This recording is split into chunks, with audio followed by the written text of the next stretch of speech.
Ah les gars, quel match, quel match, quel match, quel match. Le match était intéressant. Le match, c'est pour ça que j'aime le football. Il y a eu du suspense jusqu'à la fin. Quel Messi, quel gardien. Non, c'était un match très intéressant. Les Australiens aussi ont poussé. Non, c'était un match dingue. C'est un match. Donc on va revenir un peu sur le match parce qu'il y a beaucoup à dire. Non, mais quel match, quel match, quel match. C'est-à-dire actuellement où je fais la vidéo là même, je ne sais pas ce que je vais dire. Donc je vais un peu dire ce qu'il y a dans ma tête sur moi. Donc l'Argentine qui devait s'imposer aujourd'hui, voilà, parce que voilà, l'Argentine veut aller au bout de cette compétition là. Donc l'Argentine, à l'entame de match, c'était une Argentine qui a eu la possession avec une belle équipe australienne qui a su défendre. Pendant au moins 13-15 minutes comme ça. L'Argentine avait plus la possession. Et après, voilà, après je pense que l'Australie a repris la possession, a commencé à avoir des situations. Je pense qu'ils ont eu le premier corner même. Donc l'Australie a commencé à jouer au football maintenant. Voilà, ils attendaient plus derrière. Et puis le pressing argentin aussi était un peu désordonné. Donc tu avais souvent Léo qui court seul. Après c'est Alvarez. Après c'est Papu Gomez. Donc le pressing n'était pas trop ça. Mais en tout cas, c'est une situation, je peux dire que l'Argentine marque contre le coup du jeu. C'est-à-dire, l'Argentine n'avait pas trop la possession. En même temps, voilà, ils ont profité. Voilà, sur le but, voilà, d'abord au commencement, c'est Messi qui fait un pressing. Voilà, qui gagne d'abord une touche. Il gagne ensuite une faute. La faute, il joue le coup franc, il lance le coup franc, la balle revient sur lui, il tente une deux, ça revient sur lui dans la surface et il met dans le petit filet comme d'habitude, classe, sans bruit. C'était un but qui a libéré l'Argentine. Donc à la mi-temps, l'Argentine menait 1-0. Donc il fallait que l'Argentine puisse aller chercher un deuxième but pour se mettre en confiance. Et à la reprise, je pense que 5 minutes après, voilà, Scaloni décide de faire un changement. Il met Papu Gomez sur le banc. Et il joue à 3 centraux. Moi, quand j'avais vu ça, je m'étais dit, voilà, il avait peur. Il ne voulait pas prendre de but, il ne voulait pas encaisser. Mais au fait, tactiquement, voilà, ça a plus donné. Puisqu'on a vu une très belle Argentine avec ce système, je pense que c'est un 3-5-2, quelque chose comme ça, était plus bon que le 4-3-3 qu'il avait aligné. Souvent, ils sont allés à un 4-4-2 aussi. Voilà, arrivé un instant.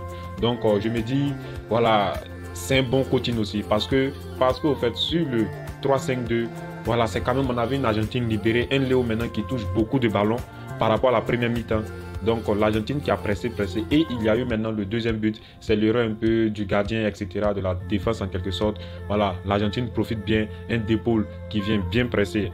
Après, je reviens sur lui dans la vidéo. Un d'épaule qui a bien pressé. Ensuite, Alvarez, voilà, un renard à quelque part, il sent le coup et il prend la balle, il marque. Donc ça faisait 2-0. L'Argentine qui était assise tranquillement dans son canapé. Et après, l'Argentine a pris un but contre le coup du jeu. Voilà, c'est une balle un peu déviée, tout, voilà, qui vient, voilà, rentrer. Donc, ce qui relançait le match. Ça relançait effectivement le match. Tu avais maintenant une équipe australienne qui poussait. Voilà, la confiance avait changé de camp. Tout carrément. Et puis au fait, où je n'ai pas aimé Scaloni, c'est qu'un coach, tu dois être tranquille. Voilà, même au fait, si tu es stressé, il faut être tranquille, assis serein. Parce qu'au fait, ta sérénité va au fait jouer un peu sur tes joueurs. Voilà, donc au fait, lorsque tu es un entraîneur qui n'est pas serein, ça joue beaucoup sur tes joueurs. Donc là-bas, Scaloni, je ne l'ai pas trop aimé. Voilà, donc après ça, c'est un match maintenant, voilà, avec beaucoup de suspense. Et Léo qui nous a fait sortir des bruits. Du jeu, c'est du jeu, des contrôles, des courses. Léo, c'est le meilleur au monde. C'est le meilleur au monde, il n'y a rien à dire. C'est le meilleur joueur de l'histoire parce que ce match qu'il fait, c'est quand même extraordinaire. Dans ce match-là, et puis bon, son match est magnifique, son match est carrément magnifique. Et l'Argentine, voilà, qui finit par s'imposer 2-1. Mais il y a eu beaucoup de dangers. Il y a eu beaucoup de dangers. Même à la fin, lorsque le gardien vient faire l'arrêt, pour moi, lorsque je vois le joueur tirer, je vois la balle au fond. Mais le gardien sort rapidement sur lui, les bras bien écartés, il vient contrer la balle. Et puis tous ses coéquipiers sont venus le remercier parce qu'ils savent que cet arrêt qu'il fait là, c'est l'arrêt décisif. Parce que là, si l'Australie égalise, ça sera trop compliqué parce que Léo était trop crevé, trop, il ne pouvait plus. Donc revenir maintenant sur des joueurs individuellement, on commence d'abord, voilà, Palataro, pour moi il est très décevant. Léo prend la balle. Je sais que vous avez vu cette situation-là, il y avait 2-1 où le match est très chaud.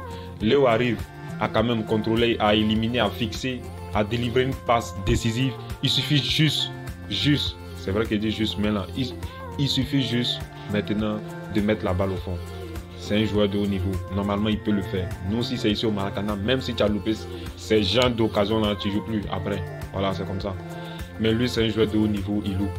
Il loupe. Et puis moi, ça ne me plaît pas. Parce que là, au fait, si l'Argentine et l'Australie avaient pu égaliser, la faute sera sur lui. Parce qu'au fait, il a la balle de tuer le match au moins ça 2 fois. À 2 reprises, il a eu cette occasion-là. Et il n'a rien fait. Donc, pour moi, Alvarez, titulaire. Parce que Alvarez, avant le match, j'ai dit ce gars, il va marquer. Parce que c'est un joueur, voilà, il sait se battre, il sait sentir les coups. Et il a marqué. Donc, pour moi, Alvarez aussi un bon match. C'est un joueur que j'aime. C'est un joueur, voilà, comme le commentateur a dit, il ressemble beaucoup à Tevez. C'est des joueurs qui ont la niaque. Ils aiment se donner à fond. Donc, Alvarez, pour moi, très bon match. Il fait partie de mes top joueurs dans ce match-là. Et il y a aussi Otamendi. Otamendi en défense, c'est le meilleur. Otamendi, je ne sais pas combien il mesure. Je ne sais pas, il mesure combien. Mais défendre avec un joueur qui a au moins 1m98. Moi, je sais qu'Otamendi ne dépasse pas les 1m75 par là comme ça. Mais quand même, Otamendi était sur tous les ballons. Je n'ai même pas vu leur attaquant une fois. Pourtant, ce sont des géants. Otamendi, félicitations. Son match est bon. C'est vrai que souvent à la relance, il n'a pas été trop serein. Mais quand même, dans le jeu aérien, il a mangé tout. Tous les ballons qui venaient, c'est Otamendi qui renvoie. Tous les ballons qui viennent, c'est Otamendi qui renvoie. Donc pour moi, un très bon match de sa part. C'est un match à féliciter. C'est un match qu'on aime voir. C'est un match qu'on veut voir encore face aux Pays-Bas. Donc très bon match pour Otamendi. Et il y a aussi De Paul. De Paul pour moi, voilà, techniquement, il y a des petits trucs. Mais aujourd'hui, De Paul, il remonte. Il monte encore. Donc De Paul, c'est propre. C'est-à-dire De Paul, je ne sais pas c'est combien de ballons même il a touché. Voilà, c'est au moins 100 et quelques par là comme ça. Mais De Paul, toujours agressif, toujours il grouille les ballons, les petits, jusqu'à la fin, le gars était là. Je pense que même dans ce match-là, c'est De Paul qui a beaucoup plus couru parce qu'il était un peu partout, à gauche, à droite. Voilà, il essaie de se rattraper. Voilà, donc pour moi, De Paul, c'est un très bon match. Qu'il continue encore sur cette lancée-là, très bon match. Parce que face à l'Arabie Saoudite, il était un peu en dessous, au Messi, un peu au-dessous, face un peu, voilà, à la Pologne, il était un peu au-dessus. Et maintenant, il fait un très bon match. Moi, masterclass de sa part. C'est un très bon joueur, très bien fait. Même Apuna aussi, je l'ai aimé. J'ai aimé beaucoup de joueurs dans cette équipe-là. Et le dernier joueur très plaisant, c'est Messi. Messi, pour moi, voilà. Si je veux parler de Messi, on va quitter c'est jusqu'à il ne sait pas quand. Donc Messi, très bon match. Au début du match, on connaît Messi, c'est quelqu'un qui marche beaucoup. Voilà, comme on aime le dire, il essaie d'évaluer l'équipe, trouver les failles. Voilà, pour moi, il a trouvé les failles à la deuxième mi-temps. Donc Messi, normalement, il doit avoir au moins une passe ou bien 2 passes. Ou même quand même 2 buts. Parce qu'il fait 2 bonnes passes à la Daro qui loupe. Il y a une situation où il prend la balle, il dribble, il se calme, il cherche un point d'appui, tout, et après il enroule, ça passe juste à côté. Donc Léo, c'est un très bon match. C'est un match, voilà, c'est un match, il ne sait pas. C'est-à-dire encore à 35 ans, Léo est encore performant. Moi en tout cas, je ne vais pas voir Léo s'arrêter de bonne heure, même s'il peut être là à la Coupe du Monde 2026, qu'il vienne jouer, parce que ce qu'il fait là, c'est trop. Je ne pensais pas qu'il allait autant courir, parce qu'au premier match, on avait tous dit qu'il n'était pas dedans. Dans le deuxième match aussi, il remontait. Dans le troisième match et aujourd'hui, c'est l'un de ses meilleurs matchs depuis voilà, le début de la compétition. Parce que le premier match, comme je l'avais dit, pas trop bon. Le deuxième match, il remontait en flèche. Le troisième match, aujourd'hui, le quatrième match, c'est au-dessus. C'est carrément au-dessus. Léo, les fins, oh, il a trop fait. Dans ce match-là, je ne me rappelle même plus de tout ce qu'il a fait. J'ai offert des images tellement qu'il a fait trop. Il a fait trop. Ce joueur-là, tu ne peux pas le détester. C'est impossible. Peut-être détester la personne, mais pas le jeu. Le jeu, c'est quand même incroyable. Donc Léo, masterclass pour lui, il n'y a rien à dire. Voilà, je pensais que Dybala allait rentrer pour essayer de conserver la balle. Voilà, mais on a gardé Dybala au frais aussi, Di Maria au frais aussi. Voilà, contre les Pays-Bas, ils peuvent bien servir. Donc c'est un très bon match des Argentins. Un très bon match. Et puis à la fin, il y a la situation, je ne me rappelle plus du joueur. Le joueur qui pense là, l'homme, il dribble. À la fin, je me dis non, il va marquer. Oh, putain, il ne marque pas. C'est un joueur qui vient le contrer. Je pense que c'est Roméo, quelque chose comme ça. Donc, c'est quand même extraordinaire. Le match, ça, c'est un match à revoir. C'est un match à revoir encore. Surtout la deuxième période. C'est un match très mouvementé. Donc, c'est un peu tout pour cette vidéo. N'hésitez pas à vous abonner, à commenter. Voilà, ça soutient beaucoup la chaîne. Donc, on se dit à la prochaine vidéo. Ciao.